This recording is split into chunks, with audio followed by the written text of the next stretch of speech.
পরের দৃশ্য স্কুলের স্টাফ রুম। ম্যাম আসতে পারি?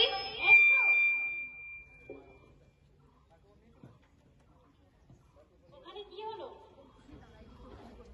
ম্যাম ওনাদেরকে আমরা অনেক করে বোঝালাম, পুলিশের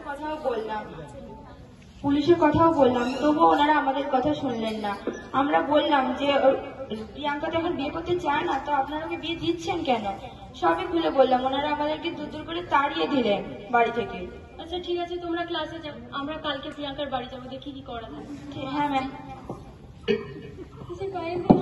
তাহলে কালকে আসবো, প্রিয়াঙ্কার বাড়ি যাবো। হ্যাঁ ঠিক আছে।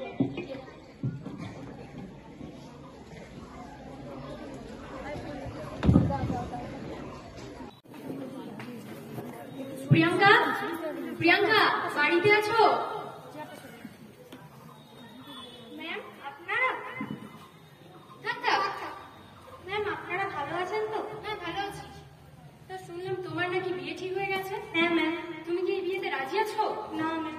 তাহলে তোমার বাবা মাকে ডাকো, আমরা ওনাদের সাথে কথা বলবো। বাবা মা একটু শোনো।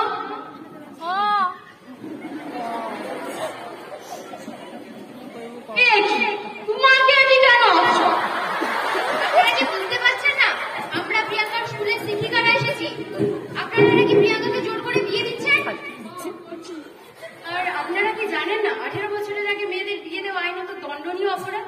তাছাড়া ওর তো এখন পড়াশোনা করার বয়স, এই বয়সে ওর বিয়ে দিয়ে এত বড় সর্বনাশ করবেন না। আর ও তো এখন পড়াশোনা করতে চায়।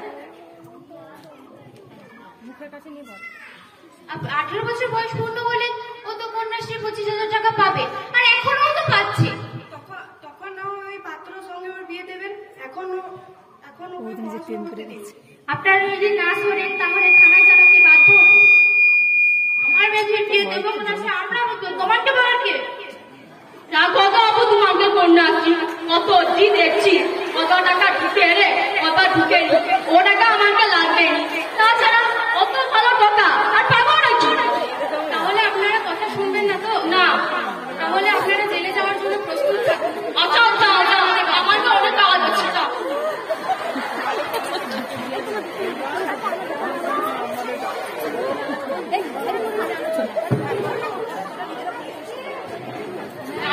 শুনছ? দেখো অনেকের কিছু করার আগে কালকে প্রিয়াঙ্কার মাসি করে দিয়া ওপরে বিয়েটা ফেরিয়ে দিতে হবে, কাউকে জানাইতে হবে। ও গো ঠিক বলছো, চলো চলো, অনেক কাজও বাড়ছে। চলো চলো চলো। স্কুলে ফিরে এসেছে? হ্যাঁ এসেছে তো, তাই তো আমরা এলাম। ওই তো ওরা এসেছে। তোমরা কেমন আছো? তোমরা ওই পথে আর কোনোদিনও যাবে না। এবার তোমরা তোমাদের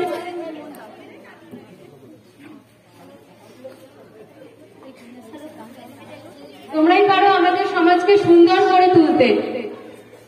তোমরাই আমাদের ভবিষ্যৎ প্রজন্ম। আর তোমরা একসঙ্গে দাঁড়িয়ে একসঙ্গে অঙ্গীকার করে বলো যে আমরা বাল্য বিবাহ